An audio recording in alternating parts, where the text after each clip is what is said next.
I have been very interested in Nothing's brand of smartphones ever since their inception. I am drawn to this design, I'm drawn to the aesthetic, but also the simplicity of the operating system and the interesting approach to Android, which makes these phones so unique. But not only that, these phones remind me of the hacker ethos. The design screams DEF CON or Cyberpunk to me, and it feels like a phone that a lot of my hacker friends would appreciate. So who is Nothing Technology Limited? Where did they come from? What are we doing here? Well, since this is the first time that Nothing devices have been on my channel and that I've shared them on the channel, it's a company based out of London. It was founded by Carl Pei, who was the co-founder of OnePlus, which is also a company that I have really loved. They have been making phones and audio products for just a few years to positive responses, so I had a lot of optimism going into this product. But of note, because this is a cybersecurity channel as well as a tech review channel, they did have one cybersecurity concern with their chat app back in 2023, which was pulled after being available for no more than 24 hours because it lacked proper end-to-end encryption and it was sending authentication tokens over HTTP along with a slew of other problems. They also had a data breach of Nothing community profiles where things like usernames and email addresses were exposed for members. So with that in mind, is this phone going to be for cybersecurity professionals or people who work in agencies? Probably not. But if you are a hacker, if you're somebody like me who is a part of that community, heck yes, fam, this is a fun phone. So the Nothing Phone 3A is $379, and it comes in white, black, or blue at 12 gigs of RAM and 256 gigs of storage here in the United States. It's very budget friendly, so I am curious how well it performs with prosumer usage, because at the end of the day, that's how I'm gonna be using it. It went on sale in March, and at the time it was pretty hard to snag here in the US, but now it's currently shipping as ordered. Nothing did send over this phone for my review, so big special thanks to Nothing for providing the sample device. Okay, now in this box, you will get a few different things. You get the Nothing Phone 3A, you also get a USB-C to USB-C cable, a SIM ejector tool, and a pre-applied screen protector, which is on the device itself. No charger as expected. All right, if you are finding this video helpful, a subscribe would mean so much to me. Subscribing is a very simple way of supporting your favorite content creators here on YouTube.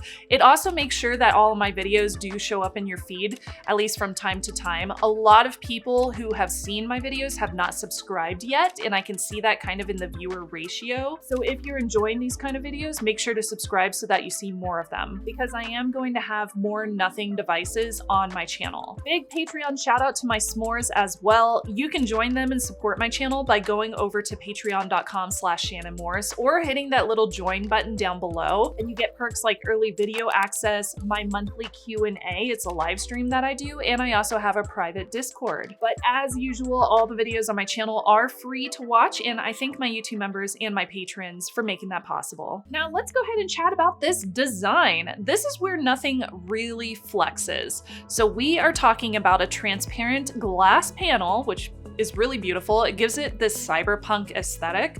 There's also this light up glitch interface.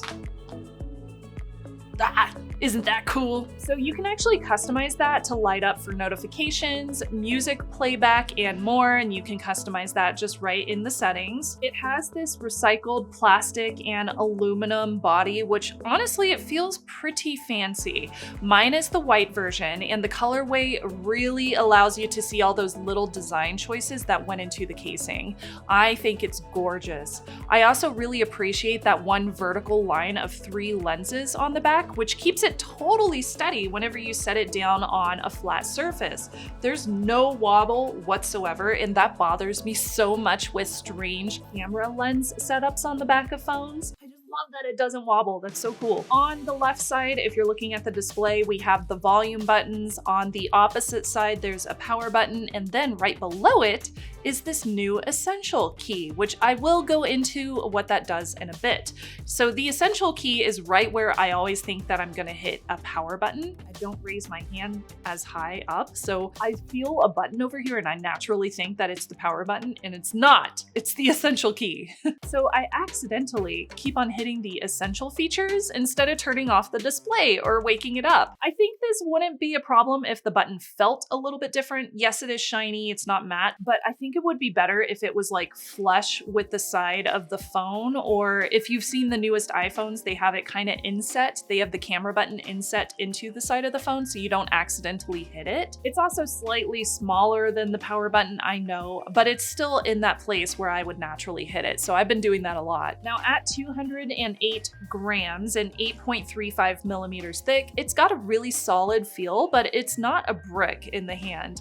And yes, those Glyph lights are curved, which I think is really cool. So all of them have a little bit of a curvature except for that one. Now that is a pretty subtle shift from the 2A, but somehow it just makes it feel a lot more cohesive with the design aesthetic overall. That Glyph interface, it can be edited to light up in slightly different patterns to notify you of different things, but the options are pretty slim, and the lights only display that white LED color. They aren't RGB. IP64 dust and water resistance means it will survive with rain or splashes, but no dunking underwater, while it is completely protected from dust ingress. So with that in mind, and with how dusty the Renaissance Fair gets out here, I did take it with me for a date out at the festival. The first thing that stood out to me that day was the display. It is a 1300 nits brightness display. It is very, very bright, and that is peak brightness. It is also a 6.77 inch AMOLED display at 120 Hertz. So using it in our bright sunlight was a great experience. Entertainment looks great on here too with its accurate display, and that shows bright and vibrant colors at 387 pixels per inch, which is a 1084 by 2392 resolution. Now this is really cool, and only certain people are going to care about this, but I don't care. I'm going to tell you about it anyway. I also noticed that the Nothing Phone 3A has a really high pulse width modulation rate at 2160 Hertz, which means if you are sensitive to that flashing of a screen because it's not refreshing fast enough for your eyeballs, you should see a lot less of that flashing or none at all on this specific screen. Now that's not something that is generally listed in the tech specs for phones, but it is for this one. And it is extremely noticeable whenever I'm recording the display and you can see a black bar creeping up on the screen in recorded video due to a difference in hertz between my camera and a phone's display. I've run into that issue a lot with a lot of my reviews. I can't see that black bar in person, but whenever I'm recording on camera, I can definitely see it. With the case of the Nothing Phone 3A, that's not an issue. For example, I'm currently recording on this phone right now, and you cannot see any kind of black bars creeping up and making any kind of noise on here. I will give you an alternative. So here's an example. This is the Motorola Razr 2025. Do you see that little bit of a glitch in the camera lens?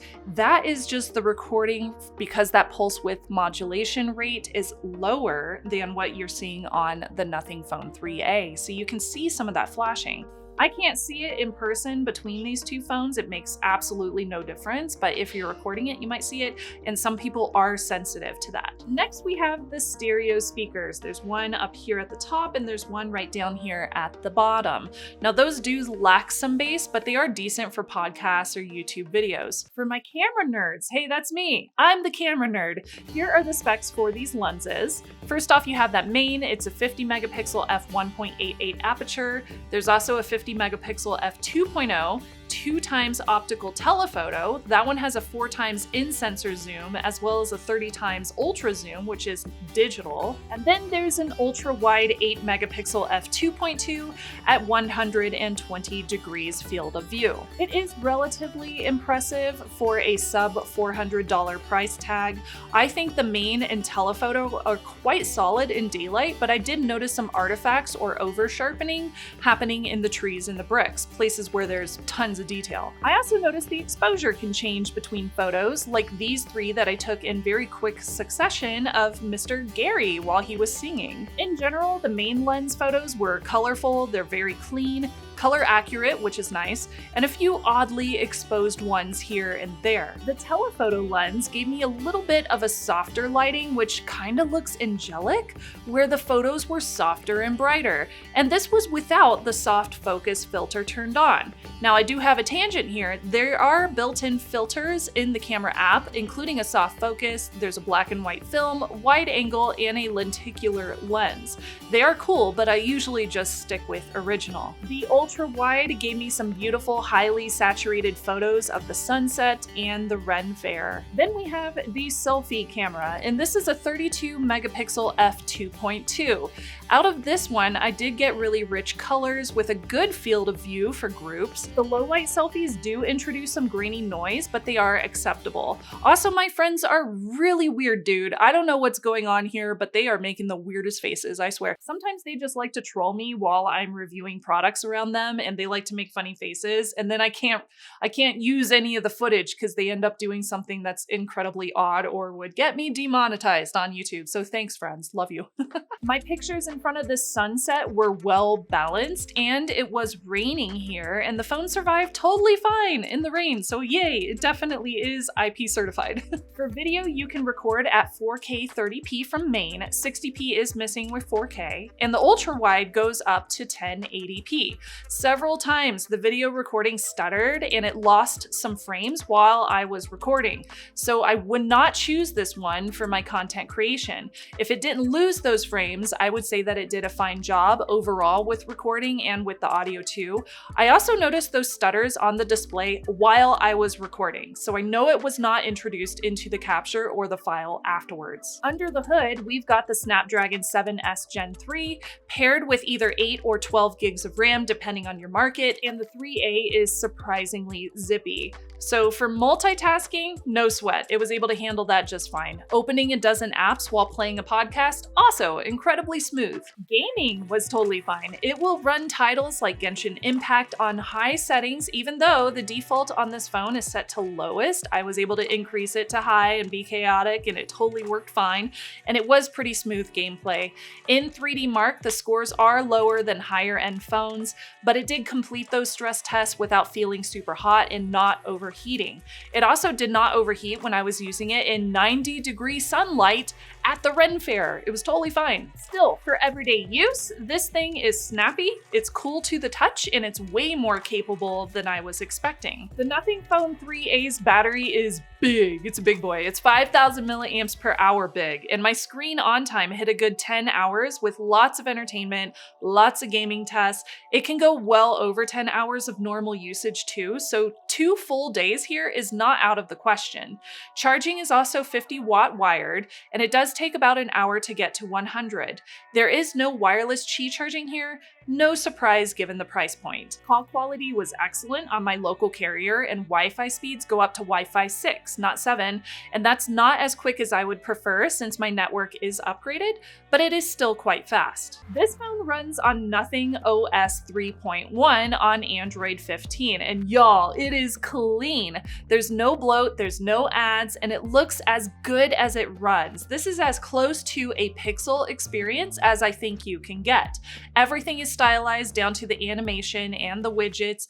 I even turned all my app icons into this monochrome look, and it looks really cool. It's very slick and very minimalist because, you know, this girl loves her vibes, so I thought that was awesome. Now, I did notice that coming from a general Android phone, the Nothing OS does take a little bit of a learning curve to understand, and part of that is because things are named differently or things are in different settings menus, so it just takes a little bit of extra time to learn where everything is going to be. And then we have that essential key right here. This key launches into their essential space, which gives you the ability to, with a single press, or when you're holding down to record, you can screenshot, you can quickly notate something. With a long press, you can do an audio recording, and you do have to keep it held down, or you can double press to open the memory space, which is the essential space. So that essential space organizes your notes and your media using AI. I like where this is going. I think the essential space is a little bit confusing how it's set up, like where is all my stuff? Especially once you start getting a ton of different things in there,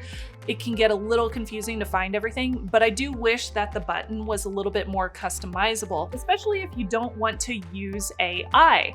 Maybe they could include some kind of different application setting in a future update. You get Circle to Search and you also get Gemini Assistant too. Now with 3 years of Android updates, it could offer longer operating system support, but I do appreciate the full 6 years of security updates. That's honestly better than some out there, but it's not competing with some of the higher options. Okay, so if I ignored every product that came out that had a previous security vulnerability, I wouldn't have anything to review on this channel because everything has had a security vulnerability at some place in time. Them pulling that chat app pretty much immediately was a good response, and I am optimistic that we see their security protocols get better as this company matures. They also have a paid security vulnerability reporting page, which I also really appreciate. So for a sub $400 phone, I really like the design. I really like that clean operating system, the good performance, and the really awesome battery life. Not to mention, it's great for folks who are PWM sensitive, pulse width modulation rate sensitive. I do wish that wireless charging was included, and I could do more with that Glyph interface and the camera performance. I wish that was better too. But I want to know what you think as well. Comment down below and subscribe for more reviews like this one. Thanks so much for watching. I'll see you next time. Bye y'all.